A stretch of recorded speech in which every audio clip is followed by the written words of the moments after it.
Hello and welcome to the Real Franchise, a video series designed to deliver real information, real answers and real insights into franchising. This series is brought to you by James Home Services Australia. I'm the CEO and Justin is one of our owners and our head of new businesses. Together, we're going to tackle all of the big topics, unscripted, unplanned and unfiltered.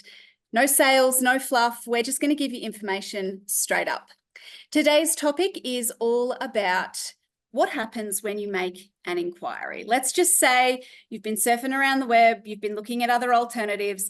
Maybe your boss is starting to get on your nerves a little bit. Maybe that daily commute is starting to take a little bit longer and a little bit longer and a little bit longer, and it's eating into your family time. You've made the decision that maybe looking at starting your own business might be something you should consider. And you fire off an inquiry one way or the other. You ring us, you email us, you submit an inquiry on our website, you send up a smoke signal. Justin, what happens when someone submits an inquiry to us? Really quite simple, and I think very different to any other company. Every inquiry comes to me, straight to me, and I respond to it personally. And I think that's fairly unique in that, I'm one of the owners of the company. I think it's really important for people that are looking. I fully understand, because I've made the same decision. I inquired many years ago to James and we joined our own franchises. And it's a big decision. It's a scary decision. And I think it's probably for most people, the second biggest financial decision someone will make other than buying their own house. So I take all the inquiries come to me personally, and then I call the person individually and have a chat, I guess, first up, because this is not a sales. That first chat, we're not in James. What I love about our subscription model, we don't make money up front from selling a subscription, right? It takes years before we get a return on that subscription. So this is very much, that initial chat's very much having a discussion just to see if this possibly could be a good fit for the individual looking at James, and likewise me getting a good feel for whether or not this possibly could be a good fit for what that person's looking for. What kind of questions do you ask? What kind of questions do I ask? Some of the main ones. First obvious one that I ask people, I just confirm that they're a permanent resident or citizen of Australia, because in our business, we're committing to the individual, and we need to know that people have security of tenure in this country. All right. We have had issues in the past, and so that's why we've made this a requirement of having a franchise in James. So you must be a permanent resident or a citizen. So that's literally the first question. And then sort of have a discussion about what they're looking for. Why are they inquiring? I have some people ring and they just want a second job, a cleaning job in the night to earn a bit of extra cash. Well, that's really not this business model. This is a serious business, for want of a better word. It's a full-time focus. We find those that do well focus on it full-time and can earn really good income. We've got many of our teams have lots of staff, things like that. So just trying to find out what they're looking for. Do you ask questions around sort of, what motivates them, what has led them to this point? Is that really important for us to get an understanding of, almost what their life circumstances are, and what's been the trigger really for them to be considering something as significant as self-employment? That's right. Yes, definitely. Because I think a lot of people don't appreciate, particularly in the beginning, it is difficult getting any business. It doesn't matter what you do business-wise, the first part of that business is usually the most difficult. And I think a lot of people that I speak to have this perception that, when I have my own business, then the money just flows in, and that's not reality. You got to put in the hard yards. I always say to people, it's like getting fit. Yes, we can all be fit and feel great, but there's a process that you've got to go through to get there. And it's the same with having your business. Yeah. So it's not just a walk in the park. You know, you've got to be committed and you've got to be prepared to put in effort. And those are some of the questions that I ask are around sussing that sort of stuff out. Yeah. You know, are people committed to this? Or is it just want to put my toe in the water and just see whether having a business is for me? Yeah. So that first phone call is purely exploratory for both sides. They're asking you questions about what this is, what it looks like, what are the options, what is the subscription model, how hard do I have to work, what kind of commitment do I need to have? But similarly, you're asking them kind of the same questions, you know, what brought you here, what drives you, what motivates you, you know, why are you wanting to do this? And, you know, have you got the time and the ability to commit what we need you to be able to commit in order for us to know that you're going to be a high chance of being a successful business in our network. So it sounds like it's just genuinely exploratory on both sides. Yeah, very much so. So many of the people that I speak to, because I speak to hundreds and hundreds every month, and so many people when they first ring or when I first call them back are it's almost, it's like this wall of protection. They're very nervous and standoffish, and part of it, the first part of the discussion is just letting people know, look, there's no secrets, there's no pressure, there's no arm twisting. We're an open book. You get to meet through the process that I take people through. You get to meet as many of our team as you wish. We share dozens of phone numbers with you. You can call anyone anytime, do all your homework.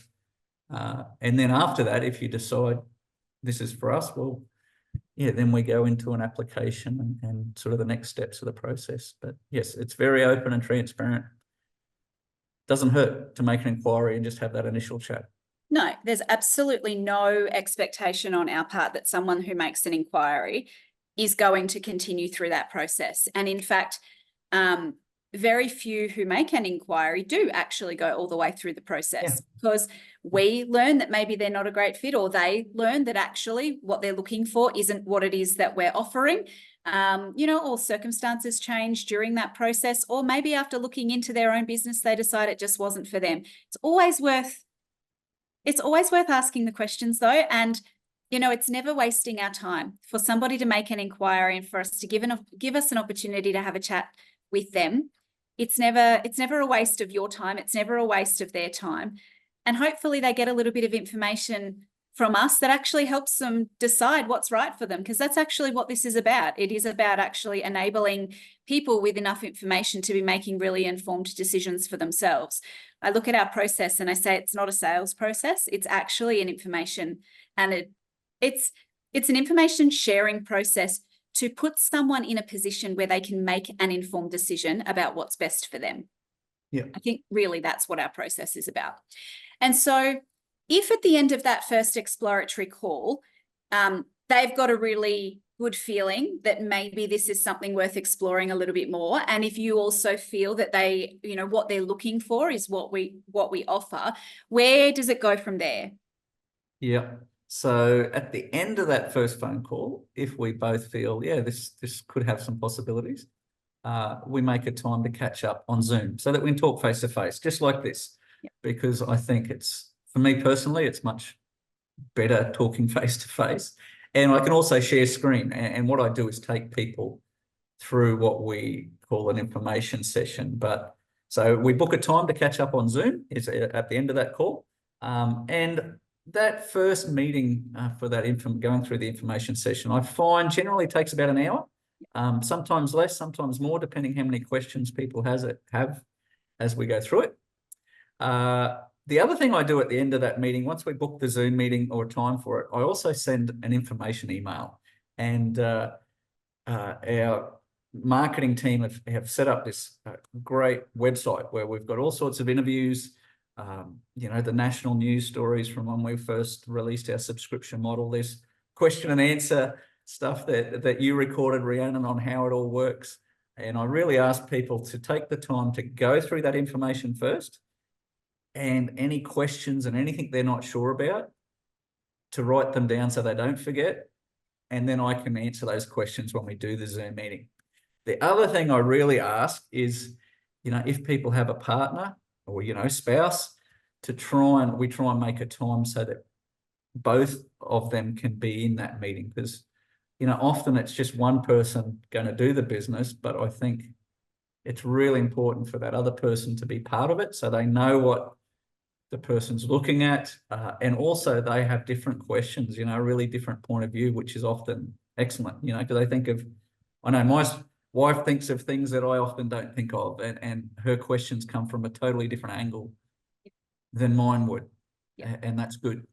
And we're giving out an awful lot of information in that Zoom session, and having two heads to take that on board, you're going to take away a little bit more. You might remember most of it, but your partner might remember some things that you don't. And, it can feel really super overwhelming. It must be scary sitting in that, thinking, goodness, what am I going to do this? This is huge. Am I really going to start my own business? And I can only imagine that, it feels a little bit fearful. It feels quite overwhelming. And then and the other thing that I really love about how we operate through this process is that we don't gatekeep. There's no information we won't give to you, and there's no question that we won't answer. And in fact, we get feedback from people who walk through this process all of the time. One of the most frequent things that we have people say to us is, it was so refreshing that you guys just answered our questions, period. There was nothing off limits, and we didn't have to jump through hoops to get our hands on that information. We didn't have to book 3, 4, 5, 6 follow-up meetings. We didn't have to, turn circuits inside ourselves to try and access that information. We asked the question and you gave us the answer. And actually, something that people say often too is that we give them the answers, even if sometimes those answers are hard, even if it's a tricky topic, even if the answers maybe aren't what we think they want to hear, we're going to be honest anyway. So that information session, there is an awful lot of information that's shared with someone. And it probably can feel very overwhelming for them at the time. But we also do follow up with a copy of that the information email that you send out as well, so that they've got it there, and they've got your contact details. They can reach back out at any time. So if someone's been through an information session, where to from there? They've now had an exploratory call with you. They've probably done some research online about us. Maybe they've watched some videos. They've maybe looked at those resources that you sent through. They've had that information session. What then? Okay, so straight at the end of the information, I email a number of documents. So one of the great things about this country, there's some set forms that the government have us send out, and any franchise should be doing the same. And, one of those things are an information sheet from the government of things to think about when you're looking at getting in business. So there's all these regulatory forms, but there's also a summary, or no, even more detail, information memorandum that's there, which goes into detail exactly what we talked about in the information session. So I always say to people at the start of that information session, look, you don't have to remember everything. You don't have to make copious notes, because you're going to get it all in straight afterwards in an email.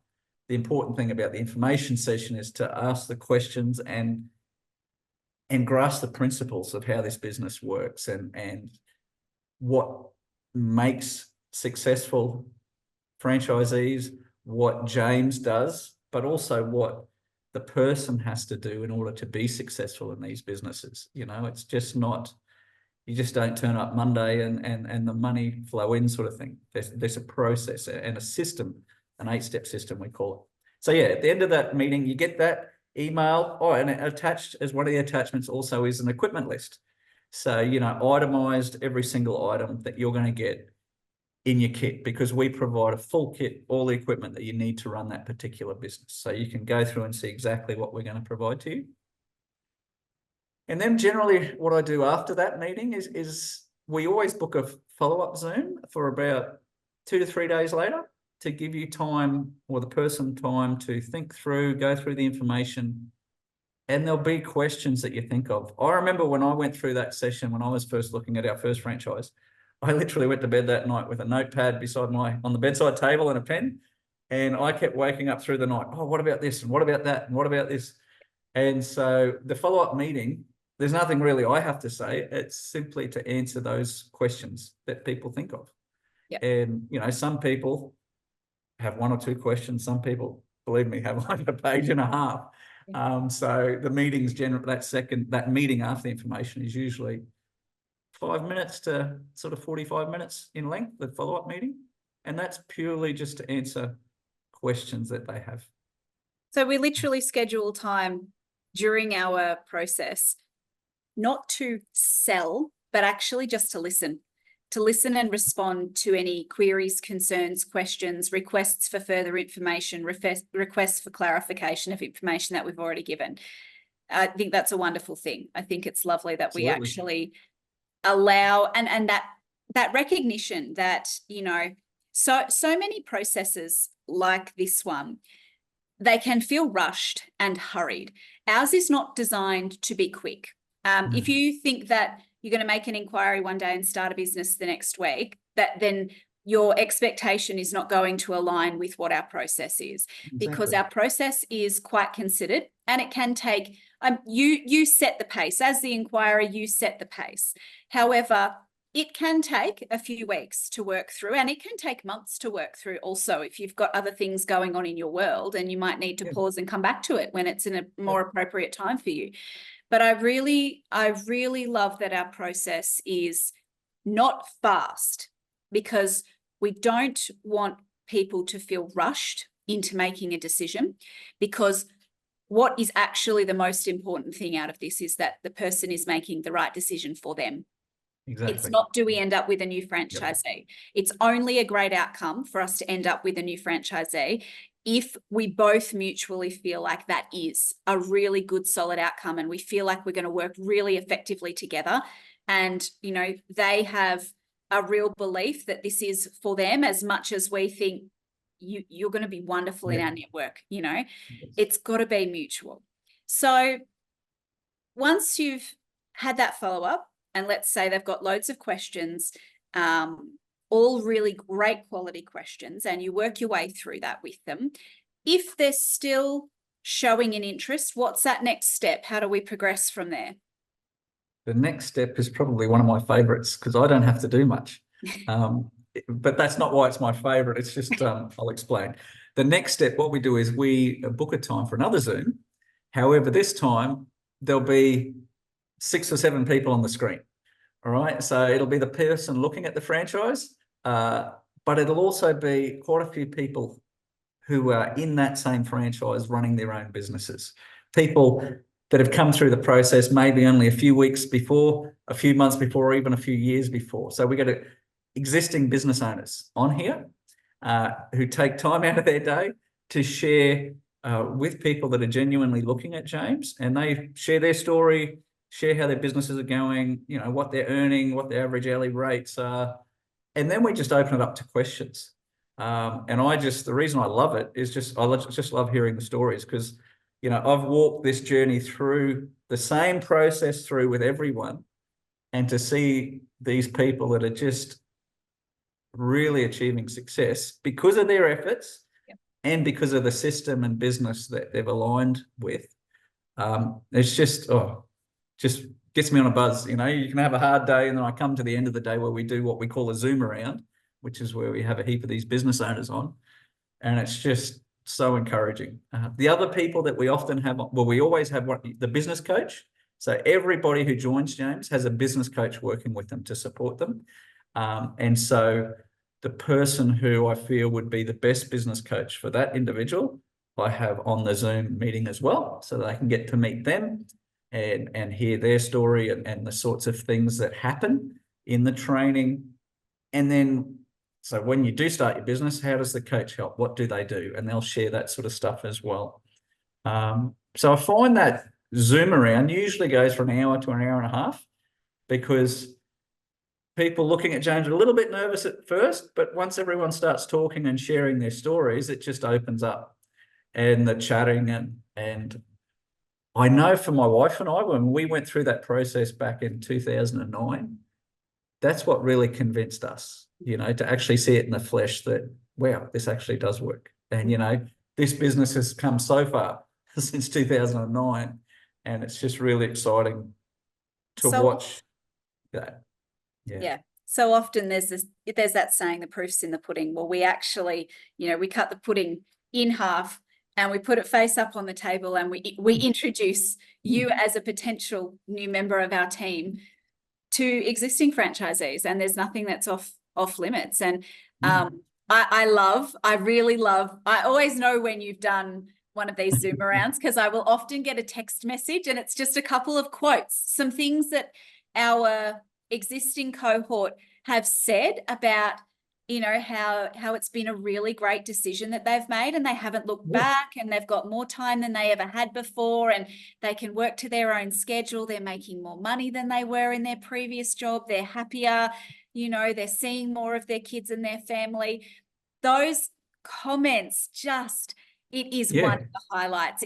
One of the highlights of our roles is to be able to absolutely hear that organically from people that are in our network and using our system and building successful businesses off of it. Right. I love that part. The other thing I'll just caution something there. I'll just say too, just for people listening, yes, we get them to talk about all the great stuff, obviously. But one of the questions I always ask is, so what don't you like? What have you found really hard? What are the challenging aspects? Because that's really important to know too. It's all good to see the shiny apples, but you got to know what's the other side of the coin like? And so it's a very open, once again, it's very open, it's very transparent, because we don't want people coming in with the wrong perceptions, the wrong intentions. You mentioned before about our whole process. I find I am so often trying to slow the process down. I have a lot of people in that initial phone call go, yes, I want to do something. I want to start next week. Like literally they'll go, yes, well, I can start on Monday. And you're like, whoa, no.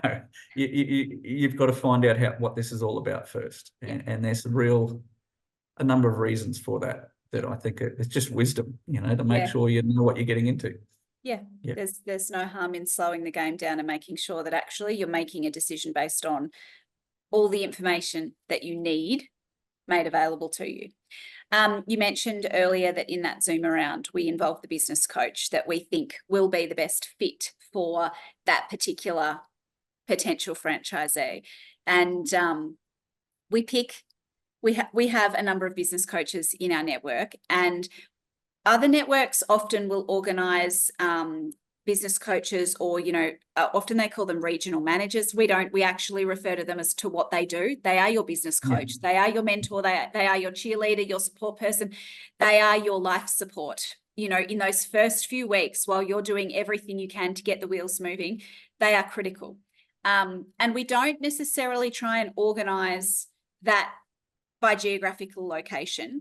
We actually select out of our cohort of business coaches who we think is going to be the best fit for working with you, for your strengths, your weaknesses, your personality, how your attitude to certain things. We try and make a really educated guess as to who will gel with you the most and who you will gel with the most, because it's a really pivotal relationship.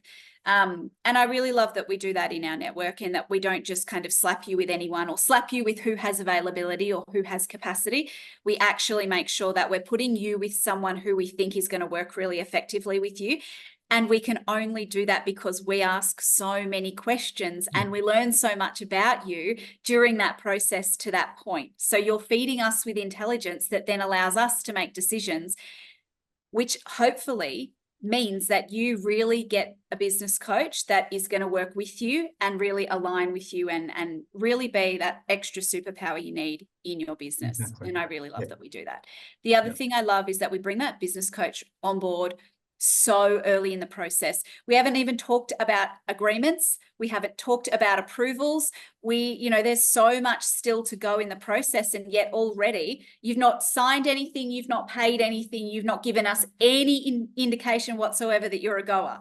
But we're already saying, hey, this will be your person, And I love that, because how often do we go through a process and you work through it with one person, and at the end of it, you just kind of get handballed, and then all of a sudden you've got to like re-explain everything to someone brand new, and you just feel like you spent weeks working with someone, they understood where you were at, you made a decision to purchase based on that or to go ahead with what you were doing based on that.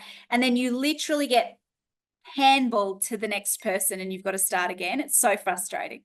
So I really love that we have designed a process that fully integrates that business coach so early on. I feel like it's really important. Yeah, and I find it really connects people to the bigger company, right? In our old system where we had, as you referred to, regional managers or regional franchisors, that's the only person that the franchisee or the person coming had contact with. And if they didn't connect, like if there's a clash, it was, yeah, where do you go from there at that point?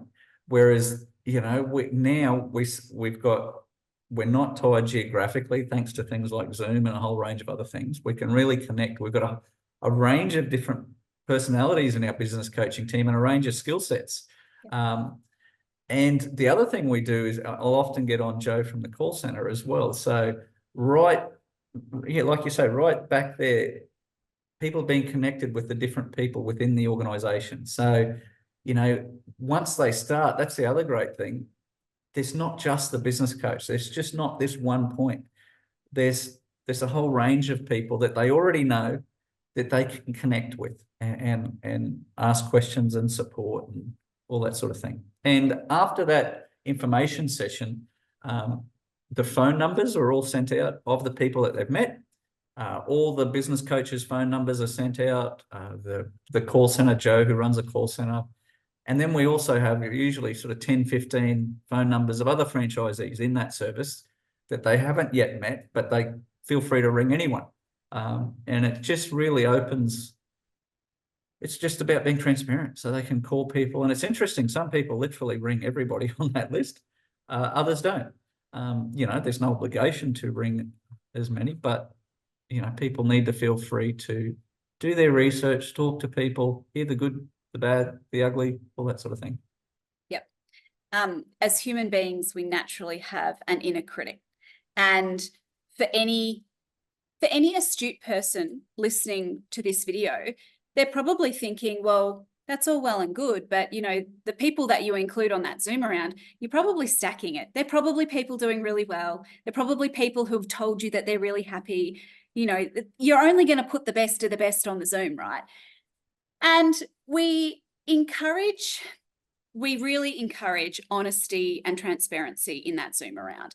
And so we actually select franchisees, again, that we think are operating the type of business that the potential franchisee has explained they have aspirations to operate.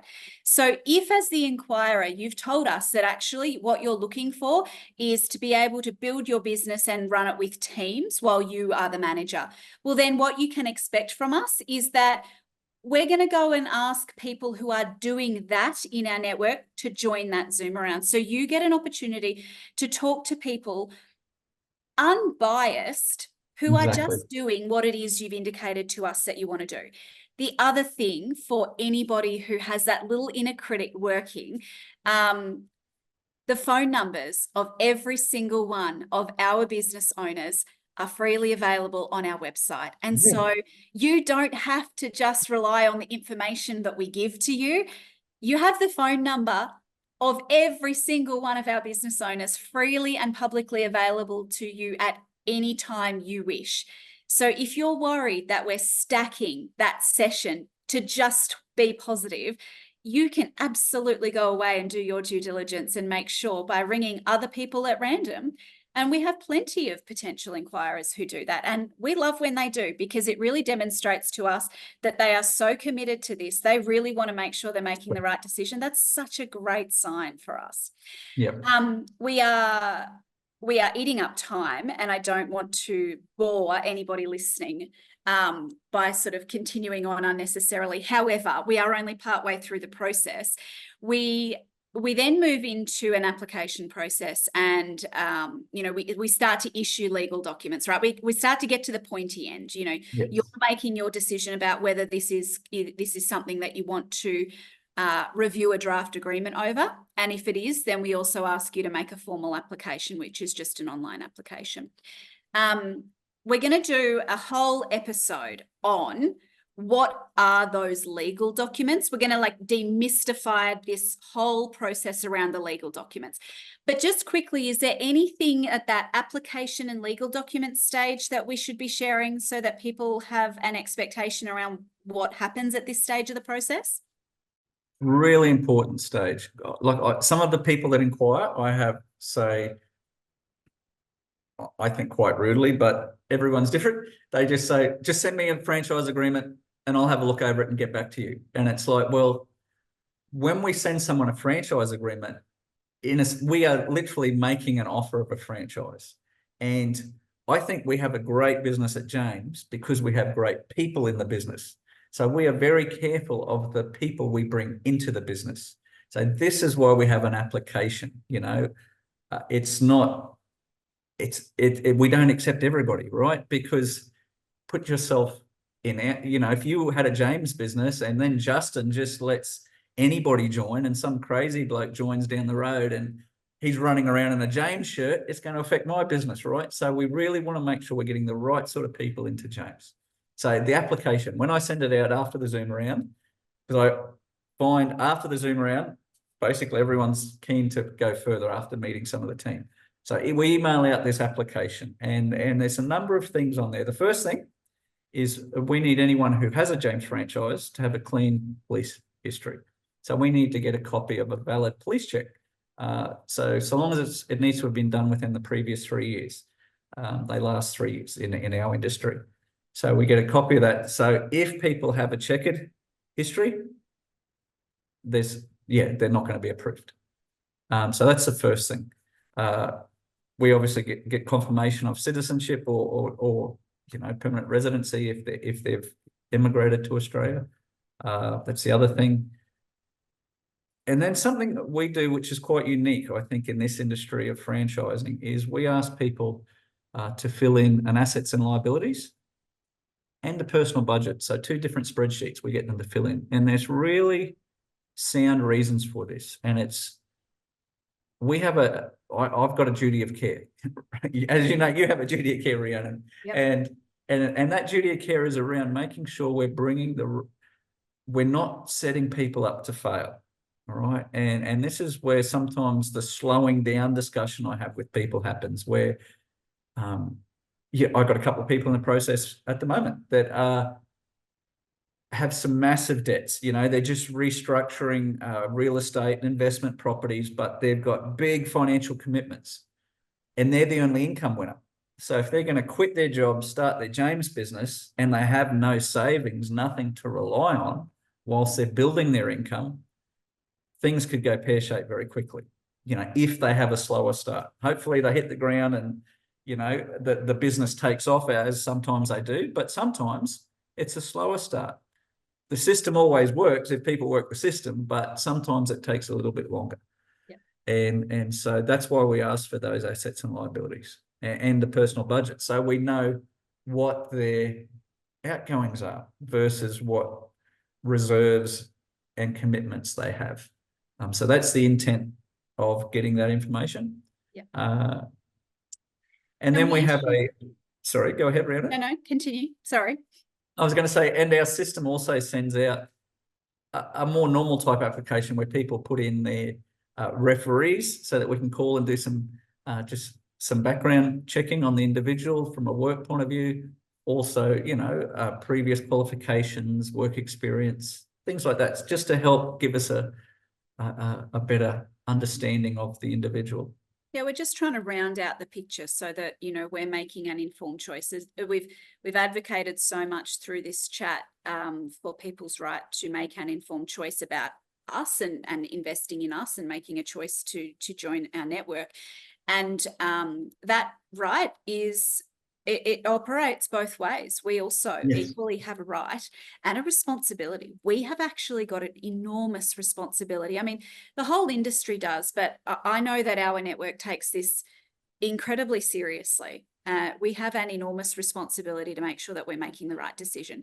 And frankly, sometimes that means that we're we're saying a very respectful no to people, because we know that taking up our opportunity is going to put them into financial distress, maybe for that first 8 to 12 weeks of their business, or, you know, something in their circumstances is going to really act as a barrier to them being able to have the time available to invest and commit in our business.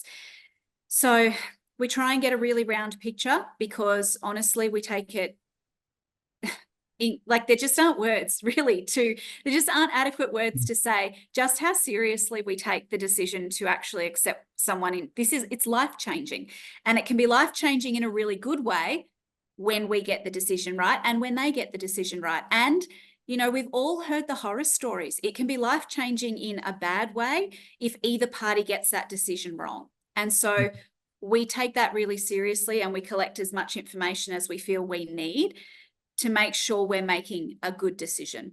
Yeah. Yes. So I said before, we're going to do a whole episode demystifying all of the legal documents. There are quite a few. In fact, at one point I summed it up. There's a total of 10 legal documents that we send someone throughout this process. Yeah. If you've just fallen off your chair listening to that number, climb back up on it and stay tuned in the next few weeks for an episode demystifying all of that, because look, that's a big number. But we're going to break it down and make it really simple, because there's some really critical information in those documents that you should know, and they're not that hard to navigate once you know where you're looking and what you're looking for. So let's just say I want to sort of fast forward through the legal documents in that process. Yes. Before we let anyone sign our franchise agreement, we do something I don't think any other network has the balls to do. We have a final meeting with our potential franchisee. And that final meeting is pretty upfront around, this is going to be probably one of the bigger challenges you've taken on in your life. Yes. If you're not ready, if you're not 110% all in right now, you shouldn't sign this document. That's right. Do you just want to, like, what are the headline things that you talk about with someone? Because basically I love how you describe it, and almost it sounds to me like basically we're trying to scare the pants off someone before signing the agreement to make sure, and again, with the absolute right intentions, because our intention is that if anyone's having hesitation, they give themselves the time to work through that before putting their signature on a legally binding document. That's right. So what's that conversation that you have with people, and why do we have it? Why is it so important? Well, the why, I guess, comes from experience. I've just seen it's so exciting going through the sales process. You know, I went through it on the other side. Sales process is the wrong word, information process, right?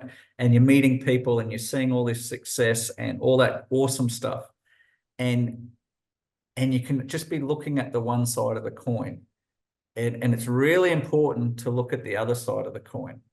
And this is why I have this discussion. And it's, yeah, I used to be very nervous because, you know, I spend sometimes 15 hours with someone by the time we get to here. So we really have a close relationship, but people need to understand what happens if it goes wrong. Because as I've said before, starting any business is not easy. You know, some have a miracle start, but average is average, right? So most people are going to have a tough couple of weeks in the beginning. And I say to people up front, like I'm saying now, you got to expect that, all right? Because otherwise you hit the tough, and it doesn't matter how much I say this side of starting, once it happens, it's like, oh no, this is tough. It's like, yes, remember that conversation. And so it's just preparing. I call it inoculating someone.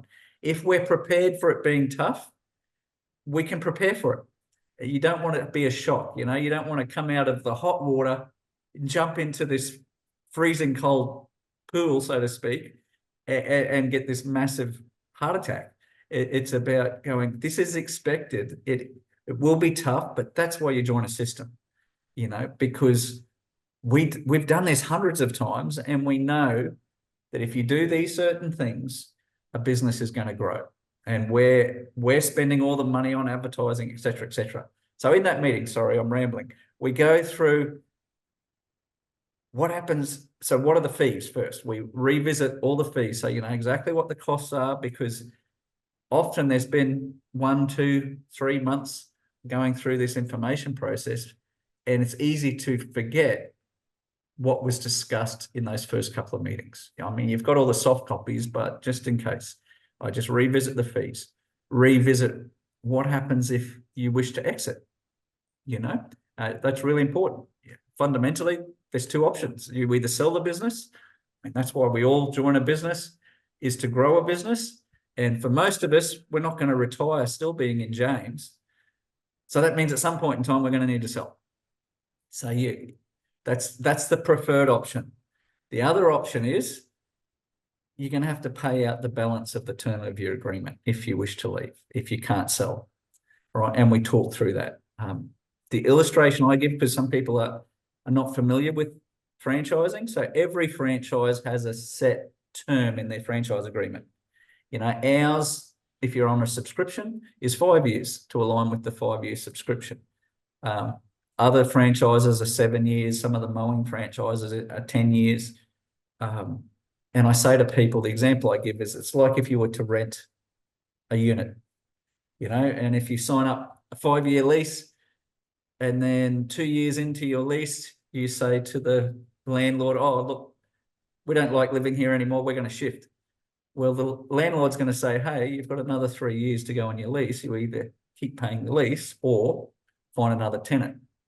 And in our example, the other tenant is selling your business, or you keep paying your lease or sub-license, as the terminology is in a franchise.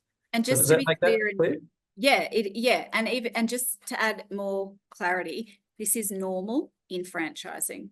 Yes, absolutely. Most networks, in fact, I think probably all networks, I would be surprised if there wasn't a network that didn't enforce that the term of their agreement was honored, because essentially that's all we're doing. You sign an agreement for 5 years with us, and all that is doing is saying, for 5 years, I will operate my business in your network. And if for some reason I can't do that, or I don't want to do that, I will sell it, or I will need to continue in paying those fees to you because I've agreed to operate a business for 5 years.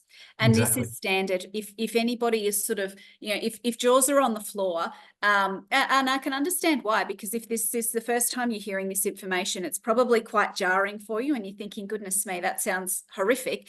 But also I might sort of add that no one who gets to this point with us in our network has the intention of cutting and running after 6 months. You've only made it this far through the process because you really want this.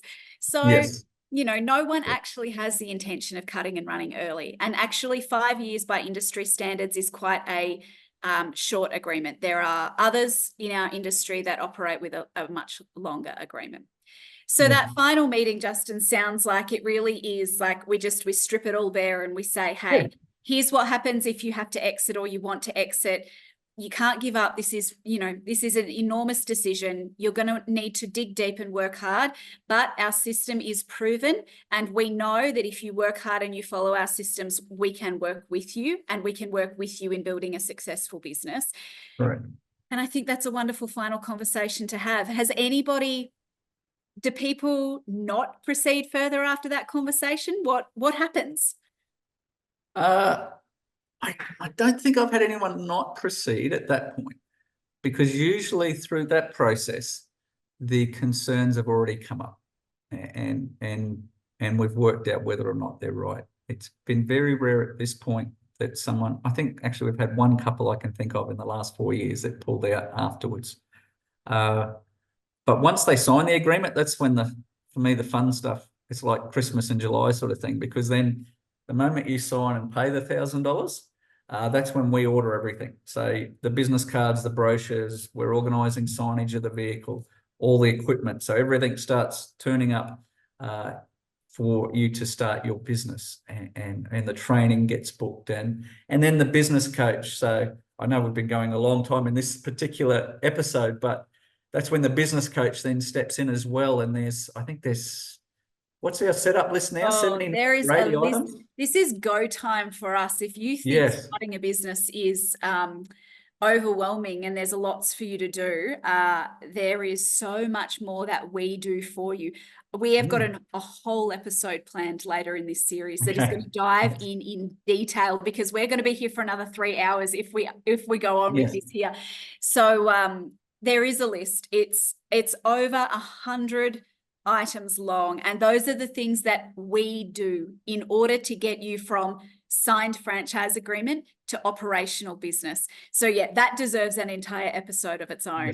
So I guess let's really, really quickly sum up. Our information process is, it's not rushed. We are an open book. We are cards up on a table. You ask us questions, we give you answers. We get to know you. We allow you to get to know us. And what we want at the end is that both of us are making a really informed decision that this is the right thing for both parties. And so that process is, you make an inquiry, there's an explorative phone call with Justin, one of our owners, 15, maybe 20 minutes-ish, just a bit of it's a really casual chat. There's no pressure. There's no pressure and no sales tactics throughout any of our process. Throw it out the window. Any franchise network dishing you out sales tactics in 2024 is honestly so outdated. It's not a thing. We don't do it. We just give you information so you can make a decision. So a phone call, and then we give you an information session, and then we let you meet the team, and then we get down to business. And, then there are some legal documents and an application process to go through. And then there's that final meeting with Justin before we let you sign your agreement. And we make sure that you are super, super clear and across what this means. And we give you an opportunity to do a U-bolt if you need to. You have never gotten too far down a road that you can't do a U-turn and go back. At no point in our process have you committed until you've actually signed your franchise agreement. And we give you loads of opportunity right up until that point to take your time and make sure the decision's the right one for you and your family. I think that is the right place to end this episode, because I've mentioned a couple of times throughout it, we've got other episodes coming that are going to dive deep in on a couple of topics. So stay tuned for those. If you've made it this far, thank you. I hope that you found this really informative. I hope it's given you some level of confidence that we operate with integrity, and that those aren't just words. Our actions really are designed, and our intent really is that we just support people with good quality information to make good quality decisions for them and their families. Absolutely. So with that being said, I really hope that you join us for the next episode, and we will see you soon. See you then.